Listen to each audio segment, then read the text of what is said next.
So what do a 19-year-old artificial intelligence billionaire, the Italian inventors of the Tic Tac, and a local personal injury lawyer all have in common? I mean, on the surface, absolutely nothing. Right, literally nothing. But if you actually look under the hood of their businesses, they all built these massive empires by doing the exact same thing. They just refused to play the game they were invited to. Yeah, they didn't compete on the established rules at all. Exactly. They completely rewrote the mechanics of how value is created and packaged and scaled. And that shared blueprint, like the underlying mechanics of how these wildly different players achieve that level of dominance, is really what separates temporary success from multi-generational wealth. Yeah. Because if you don't understand the invisible infrastructure of these businesses, you're basically just watching magic tricks without knowing how the illusion is actually pulled off. Well said. Welcome to the deep dive. Today, we are tearing down the absolute cutting edge of business strategy, growth tactics, and deal mechanics. And we've got a fascinating stack of material for you today. Yeah, we are pulling from some of the sharpest minds in business and tech. We really are. We're looking at the early moves of Alexander Wang. He's the founder of Scale AI. We're breaking down some technical frameworks from the legendary Google engineer Jeff Dean and pulling in tactical growth breakdowns from investor Alex Hormozy. We're also getting into the highly secretive business history of the Ferrero family, the folks behind Nutella. Which is wild. And we're even going to weave in some deep philosophical frameworks from cognitive scientist John Vervaeke on the true economics of time and money. It's a massive intellectual cross-section, I know, but the through line is incredibly clear. We are mapping out the physics of leverage. And that is the mission for this deep dive. Whether you're a founder trying to scale, or maybe an inventor looking for the right signals, or you just want to understand the hidden gears of modern wealth creation, we are extracting the repeatable blueprints and the real numbers for you. Yeah, there's a lot to get through. So, okay, let's unpack this. Let's start at the very beginning of the journey, which is choosing your vehicle. Because investor Alex Hormozy has this fantastic rule of thumb about this. He points out that if you want to make money fast, sell shovels to gold miners. But if you want to build a true empire, you have to be the one to actually find the gold mine. And this is the trap that so many highly competent people fall into, right? They attach a world-class skill to a low-leverage vehicle. What do you mean by that exactly? Well, you might be, say, the best direct response copywriter on earth, or an elite high-ticket sales closer. But if you're deploying that skill inside a temporary business opportunity like an arbitrage scheme on a platform that's going to change its algorithm next month, you're severely capping your growth. Oh, right, because the foundation is shaky. Exactly. You are selling high-quality shovels to a camp of miners that is just going to pack up and leave next week. Right. So finding the gold mine requires this fundamental shift in perspective. You have to see the board differently than everyone else. And the perfect illustration of this is Alexander Wang. Yes. Scale AI. Yeah, so at just 19 years old, Wang drops out of MIT. This is right as the modern AI gold rush is kicking into high gear. Now look at what everyone else was doing at that exact moment. Yeah, everyone was obsessed with the shiny objects. Exactly. Every VC, every engineer, they're all obsessed with building massive data centers, writing new algorithmic code, training these massive models. They're all just trying to build the smartest brain. But Wang realizes everyone is ignoring the food that the brain actually needs to get smart. Right. High-quality, human-labeled data. He realized data was the ultimate, unavoidable bottleneck. He saw a constraint that the rest of the market was treating as an afterthought. And, I mean, when Wang took this idea to venture capitalists, the response was incredibly telling. They hated it, didn't they? They really did. They looked at his early revenue numbers, which were actually solid, but they passed. They called data unsexy. Unsexy. Wow. Yeah, they told him it was just a low-margin operations business, not a sleek software company, and they basically doubted it had any durability at all. Wait, hold on. Let me stop you there because this brings up a massive contradiction for me. Yeah, okay, what's that? So when we look at John Vervaeke's philosophical breakdown of economics, he makes this profound point that pricing is the ultimate compressed signal. Right. The market price, or I guess the market's willingness to fund something, strips away all the hype and narrative and just tells you the raw truth of what the world values at that exact moment. That's the theory, yeah. So if market feedback is the compressed truth, and the top venture capitalists in the world are telling Wang his idea is unsexy and refusing to fund it, aren't they the market? That's a fair question. Right. Like, why wasn't Wang just considered stubbornly wrong here? How does a founder actually execute a non-consensus idea without just being delusional? Well, that is the difference between reacting to current noise and calculating future math. Oh, interesting. See, those venture capitalists were relying on current pricing signals in a market that hadn't fully matured yet. They Uh, were looking at what software companies had traditionally been valued at over the last 10 years. so they were using an old map. Exactly. Wang, on the other hand, was looking at the undeniable math of an exponential curve. He understood that as AI models scaled in parameters, as they got bigger, their appetite for labeled data wouldn't just grow linearly, it would grow exponentially. Oh, I see. So he wasn't looking at the price of copper today. He was looking at the geological survey showing that every single copper mine on Earth was about to run dry in 5 years. That's a great way to put it. There's this concept we see debated in tech circles a lot about the difference between being a shape rotator versus a word cell. A word cell. Yeah, so a word cell is someone who navigates the world purely through narrative, language, and the current social consensus. If everyone says data is unsexy, the word cell believes it because that's the narrative. Right. But a shape rotator is a systems thinker. They can mentally rotate a complex mechanism in their head, see how all the gears interlock, and understand the raw physics of supply and demand regardless of what the crowd is saying. So Wang was shape rotating. Exactly. He saw the system. To find the gold mine, you have to separate the social consensus of today from the rigorous mechanical truth of tomorrow. And I guess endure a lot of obscurity and rejection while you wait for the math to prove you right. A lot of rejection, yeah. But let's take this to the next stage. Let's say you do it. You find the invisible bottleneck, you build the shovel, you survive all that obscurity. Now the market catches on. Right, the secret is out. Yeah, the math becomes obvious to everyone, and suddenly you wake up staring down the barrel of massive trillion-dollar incumbents. The Goliaths have arrived. So how do you avoid getting crushed? You refuse to play their game. You have to fundamentally change the dimension of competition entirely. Okay, so you don't fight them head on. No, if a Goliath challenges you to a boxing match, you don't step into the ring. You start a chess tournament. Oh, I love that. And this brings us to the Ferrero family. Yes, this is such a good example. It's amazing. So this is a highly secretive Italian family that quietly generates over $20 billion a year in revenue. They are the minds behind Nutella, Ferrero Rocher, and crucially for this strategy, the Tic Tac. Right, the tic-tac. When they decided to launch a mint, they didn't go to the candy aisle and try to outmarket Hershey or Mars on who had the sweetest peppermint. That's a boxing match they would lose. Oh, completely. Instead, they completely re-engineered the context of the product. They put these tiny mints in a clear, hard plastic box that made a distinct rattling sound in your pocket. I mean, the name Tic Tac is literally an onomatopoeia for that sound. It's brilliant. And look at how they marketed it, too. They didn't sell it as candy at all. They branded it as the 1.5 calorie breath mint. Right, a breath mint. Yeah, they positioned it as an adult lifestyle accessory. It was this social icebreaker you offer someone at a bar or a business meeting. So by changing the packaging and the marketing context, they physically moved the product out of the crowded candy aisle and placed it right at the checkout counter next to the magazines. Exactly. They bypassed the chocolate conglomerates entirely. It reminds me of Touchland. Oh, the hand sanitizer company. Yes. The Yeah. company that took basic clinical hand sanitizer, which is something you buy in a giant, ugly pump bottle at a pharmacy, and they put it into this sleek, minimalist, credit card-shaped spray bottle that looks like luxury perfume. And they sell it for what, like 10 times the price of Purell? At least 10 times. Yeah. They aren't competing on who kills 99.9% of germs faster. Yeah. They're competing on aesthetics and lifestyle. They changed the dimension, said exactly. and this historical strategy maps perfectly onto the absolute cutting-edge tech blueprints we are seeing today, specifically from Google's Jeff Dean. The parallels are honestly striking. Because when Jeff Dean talks to Y Combinator founders about how to survive in the age of massive AI models, his core advice is essentially the tic-tac strategy. Really? How so? Well, if you, as a startup, try to build a massive, generalized AI to outsearch Google or outchat OpenAI, you will be crushed by their compute budget. It's just a fact. Right. They just have more money.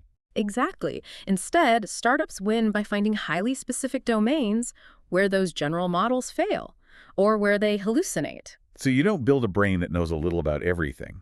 You build a brain that knows absolutely everything about one tiny niche, like AlphaFold predicting protein structures. Exactly. But Dean also talks heavily about this concept called context engineering. Okay, before we move on, pause and explain context engineering to me like I'm a 5-year-old.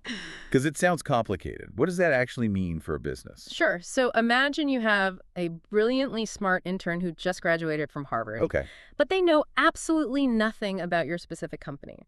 If you ask them to handle a complex customer dispute, they will probably make something up. They'll hallucinate an answer because they just don't know your specific return policy. Right, that makes sense. A general AI model is that intern.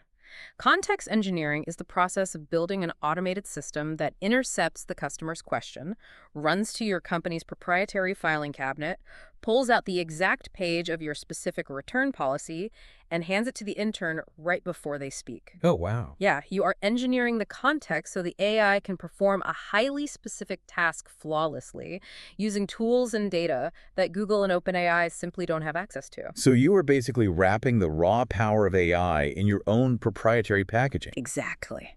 Here's where it gets really interesting, though. Let's combine that with another massive shift we're seeing. The move toward local inference and optimizing for intelligence per watt. Right, from the YC Paper Club sources. Yeah. So we are moving away from the idea that all AI has to run on giant energy-hungry server farms in the cloud and moving toward highly efficient models that run directly on your laptop or your phone. So tell me if I'm off base here, but is local, highly efficient AI inference basically the touchland hand sanitizer of the tech world? Like, are startups going to compete on privacy, zero latency, and energy efficiency to just totally bypass the massive cloud data centers? Yeah, not off base at all. It is the exact same playbook. Because what's fascinating here is the massive incumbents, the Goliaths, are structurally forced to prioritize massive throughput and generalized power. They have to build data centers. Because that's their whole business model. Exactly. But a startup can take a smaller open source model and deploy it directly onto the user's edge device. Their phone or laptop. Right. And by running locally, you use a fraction of the energy. The latency drops to zero because data isn't traveling to a server and back. And the privacy pitch is completely airtight because the user's data never leaves their phone. Oh, man. So you completely sidestep the massive cloud compute costs that the giants rely on. Exactly. Alexander Wang refers to this dynamic as startups becoming mega Goliaths. By deploying highly specialized, hyper-efficient agents in niche domains, a small team can completely outmaneuver the slow-moving, generalized incumbents. Okay, so we've identified our shovel, just like Wang. We've packaged it uniquely and changed the dimension of competition, just like Ferrero and local AI inference. We have a hyper-efficient product. Right. Now, how do we actually monetize and scale this thing aggressively without bloating our own company? We need to look at pure deal mechanics. And Alex Hormozi breaks down this fascinating case study of a Spanish-speaking personal injury law firm doing $27 million a year. Oh, yeah. This is an absolute masterclass in what we call zero overhead scaling. It really is. Yeah. So let's look at the mechanics here. These two trial attorneys figure out a massive top-of-funnel advantage. They build a highly targeted Facebook ad machine specifically for the Spanish-speaking demographic. Right. And their offer isn't call us for a free consultation, which, sounds kind of intimidating. Yeah, nobody wants a consultation. Right.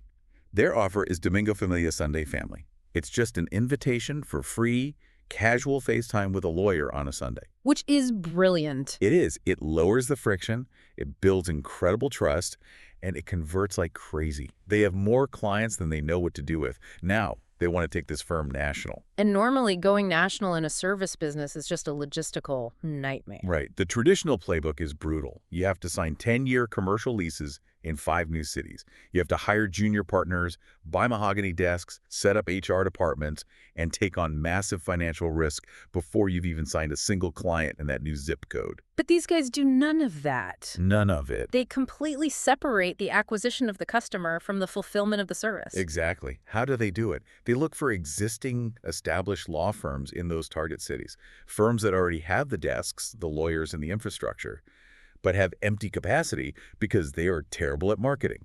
The guys with the Facebook ad machine go to the local firm and say, can you handle 100 new, fully vetted personal injury clients a month? Great. We will drop them in your lap.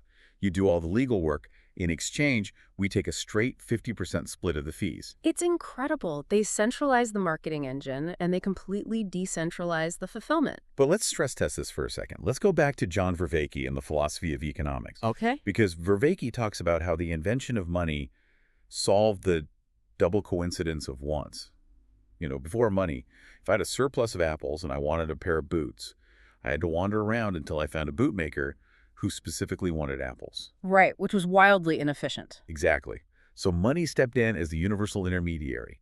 Isn't this marketing-savvy law firm essentially just acting as a currency? That's an interesting way to look at it. Right.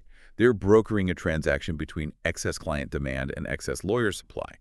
But if they are just the middleman, what stops the local lawyers in Texas or Florida from just taking the clients, figuring out the Facebook ads themselves, and cutting out the 50% middleman? Well, that is the most common fear in this model, for sure, but it misunderstands the difficulty of the underlying mechanic. How so? To explain why they don't get cut out, we really have to talk about customer acquisition cost, or CAC.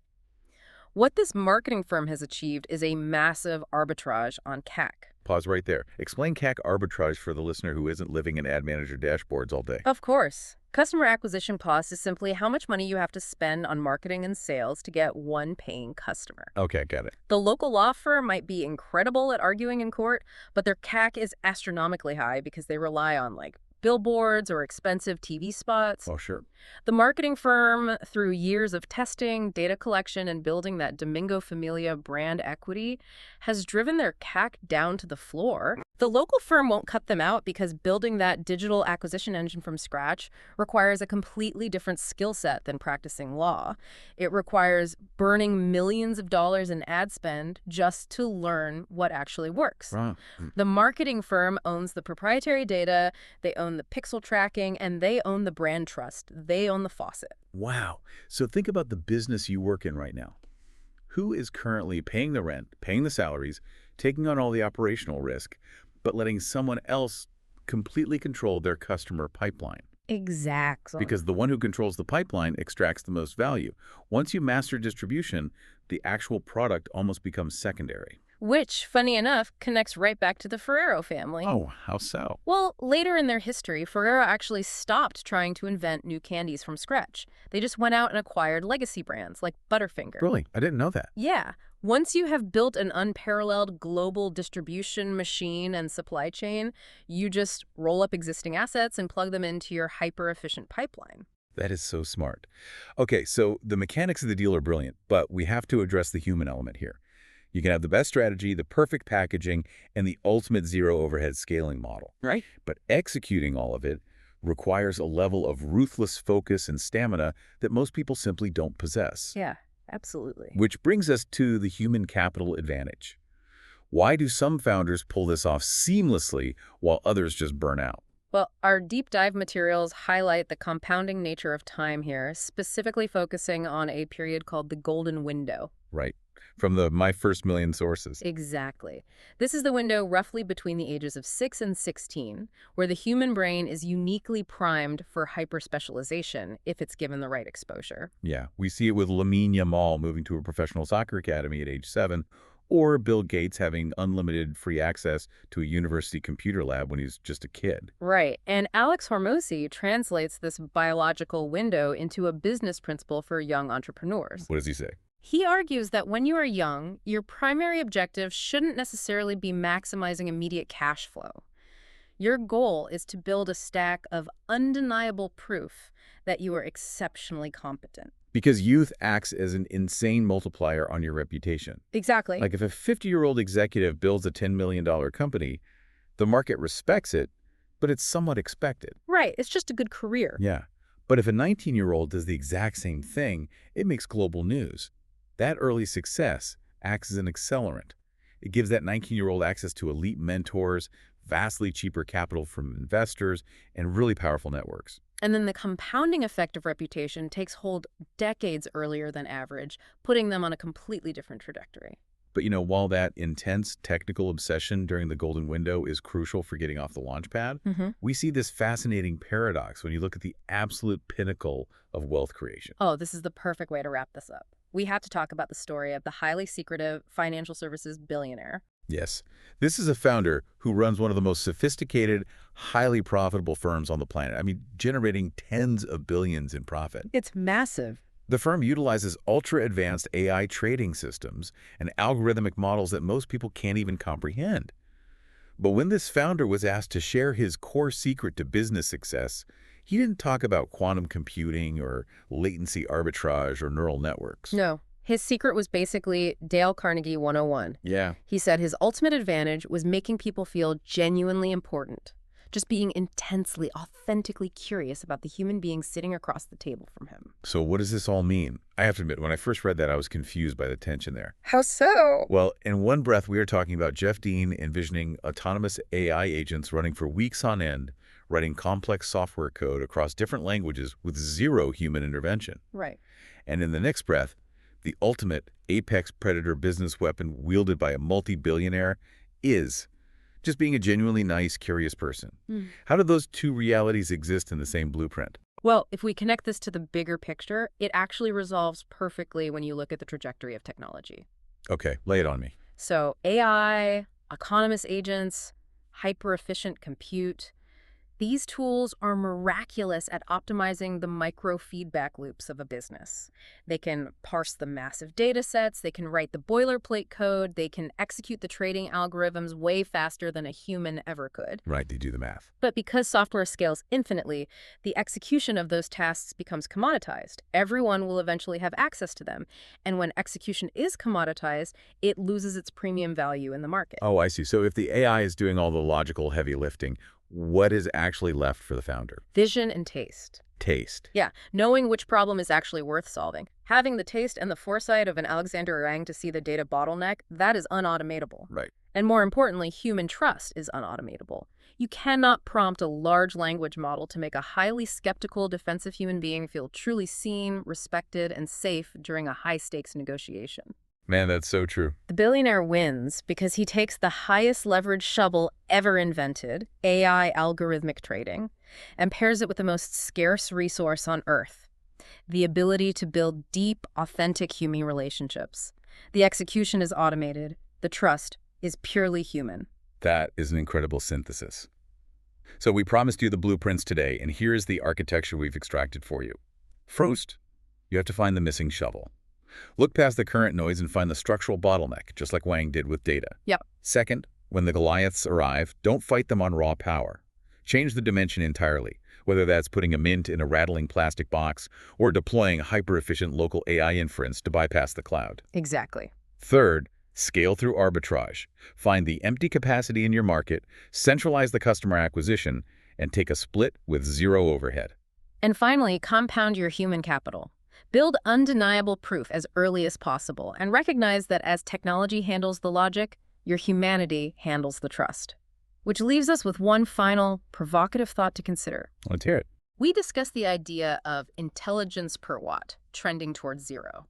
Over the next few years, as AI agents continue to drive the cost of standard business execution and strategic logic down to the floor, the premium skills in the market are going to completely flip. Wow. Think about the business landscape of 2030. As code and operations become perfectly automated, will the most valuable, highly compensated founders look less like today's stoic software engineers and more like psychologists and philosophers? That's wild to think about. Will the future of empire building belong to the masters of the messy, unquantifiable human elements of desire, taste, and connection? It's a profound thought. The more robotic and flawless the execution gets, the more infinitely valuable your messy humanity becomes. To you, our listener, we hope this deep dive has given you a completely new lens through which to view your own industry. Keep searching for those invisible shovels. Pay attention to who actually controls the pipeline. And remember, when you are looking to build something massive, don't just stare at the cranes in the sky. Look at the mechanics they are building underground. Keep digging.